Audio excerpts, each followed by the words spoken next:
As I've gotten older, something that I've come to realize is that the realest people tend to have the least amount of friends. Now, if you're room temperature IQ, right, you'll hear me say that and you're automatically going to think that I'm projecting or coping, but it's not the case. But it's because people that are really authentic, people that are really genuine, they never compromise themselves to fit in or conform to groups or society. So oftentimes, more often than not, they tend to be alone. They usually have really hard boundaries or stay true to what they believe and their values. They hate small talk. They point out what nobody else does. They tend to point out the uncomfortable truth or the elephant in the room. And if you've been in this position, you'll know what I'm talking about. But whenever you call out what other people are afraid to say, whenever you point out the uncomfortable truth or the elephant in the room, it's funny because each and every single time you get the same reaction no matter what room you're in. The reaction you tend to get is always more or less going to be the same, and it's just a bunch of people uncomfortably or silently looking away, trying to avoid eye contact, or pretending like they didn't hear what you just said. And the reason for this is because people stray away from what makes them feel uncomfortable. So if you point out a reality that conflicts with that comfort, then you're going to be ostracized. It's kind of like a form of self-preservation, right? And people that are really authentic, people that are really genuine, are not only very good at reading people, but they tend to be very good at seeing through intentions and seeing through motives and the reasons behind people say or do what they do. And because of that, you naturally just become a lot more guarded in life because you realize how self-interested most people are. And the reason why I'm saying this, right, the reason why I'm making this video is really a warning to those really authentic, really genuine people because you do run the risk of isolation. Like if I'm being honest, and this could sound pretentious, but the most isolating part of being really authentic and being really genuine is realizing that most people aren't. Like most people wear a lot of masks to the point where they don't even know who they are anymore. It's like, who are you when you're not trying to appease to someone else? Who are you when you're not trying to conform to a group? Who are you when you're not trying to fit in? Who are you when you have to develop your own thoughts, beliefs, and perspectives and values and to think critically? Who are you when no one else is around? Who are you when you're completely by yourself? Because that's when you're the realest version of yourself. And most people are afraid to be alone, so much so to the point where you never give yourself the opportunity to learn these things about yourself. You've been living your life in a way where everything you are and everything you do is just a culmination of what you think other people want you to be.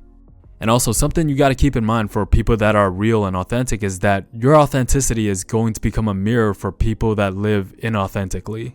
Like naturally, you're just going to rub some people the wrong way. And bro, a lot of people naturally pull back when they can feel that. And it's not that they're avoiding you necessarily, they're just avoiding themselves. They're avoiding their true self. You see, the problem with being somebody that wears so many masks is that you start to never want to take them off because you think that the only reason that other people accept you is because of those masks. So whenever those people see somebody that move without it, it starts to make them feel uncomfortable. It kind of makes them feel like they should take theirs off, but because they don't have the courage to do so, then they'd rather pretend that you don't exist. And also something about authenticity is that it has a very powerful energy.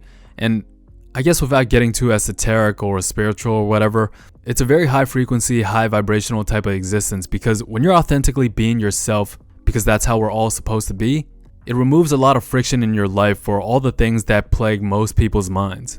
And actually, you'd be surprised to know how fun life becomes when you're just being you, when you're just being real, when you're being real to yourself and real to the people around you. Like life genuinely becomes so much more fun that way. It's a reason as to why I'm never sad or depressed or why I'm sarcastic all the time, able to laugh things off because I'm just being me. I go where I'm celebrated, right? So if people don't f with me for who I am, then it's all good. I don't put on masks to try to conform. And again, all that filtering process, putting on a mask is where all the friction comes from in your life. It's where all the anxieties, worries, and fears come from. You see, what you got to understand about the truth is that no matter the context, more oftentimes than not, it's going to be uncomfortable by nature. Because we all live through our own lens, curated by our own experiences, and there's always going to be that degree of bias. The lens is always going to be somewhat tinted to our liking by nature. So when you remove that lens, when you adjust that view, oftentimes it's going to be uncomfortable. And when you're that guy that removes the lens, oftentimes the world and the people around you can view you as pessimistic. You see, people that are really authentic or realists oftentimes see the good and the bad, right? But human beings naturally have a negativity bias. It's kind of like how you can get 20 positive comments or feedback, but all it takes is that one negative comment, and that's what you're going to remember. That small piece of negativity is always going to stick out above all the rest.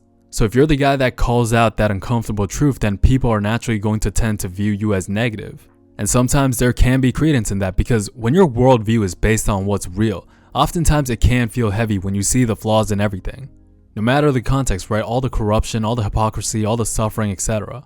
And having that certain level of awareness where you kind of see everything, where you don't lie to yourself, where you're being real and authentic, there is a drawback to being too aware.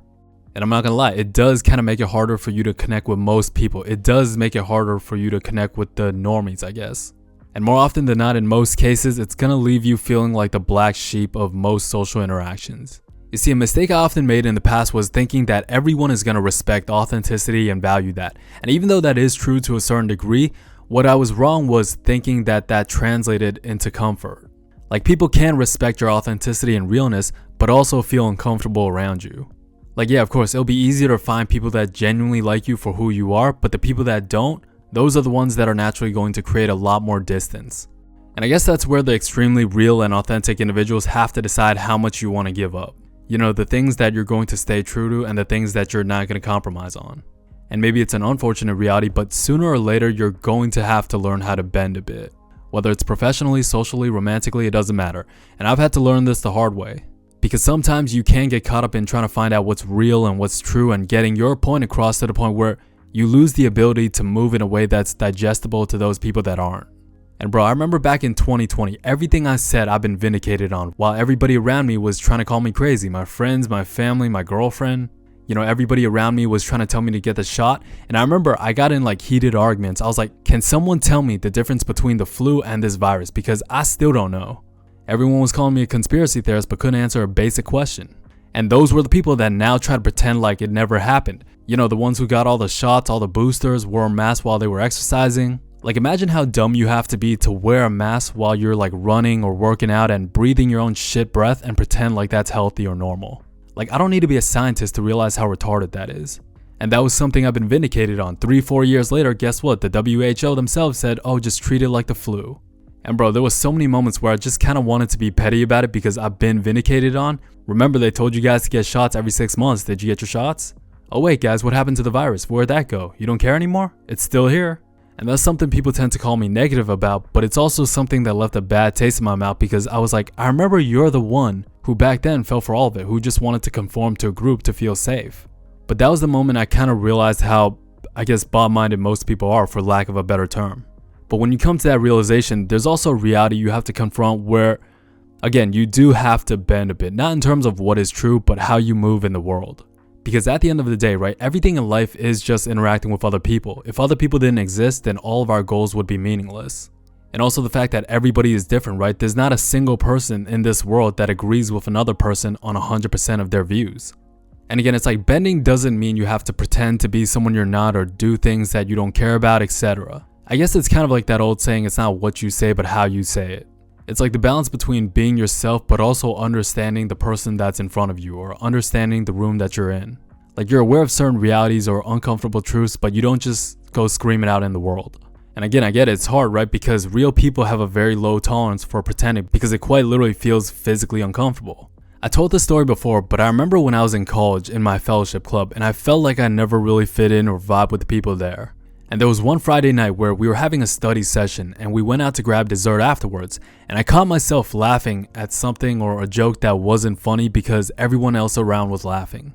And I remember that moment because I thought about it a lot, and afterwards I was like, oh, I can't be here, I'm in the wrong place, I'm in the wrong circle. But it's like, you also got to think about it like, most social settings in general have some level of pretense.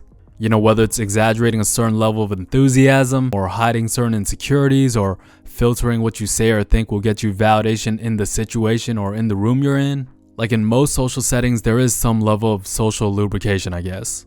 And again, I guess that's where the disconnect is between really authentic and real people and those that aren't. It's something that's extremely difficult to do. And it's still something I gotta work on myself, I'm not gonna lie, because it does feel like self-betrayal in a way. I kind of talked about this in a Patreon video about how once you're aware of certain things, you can't really unsee.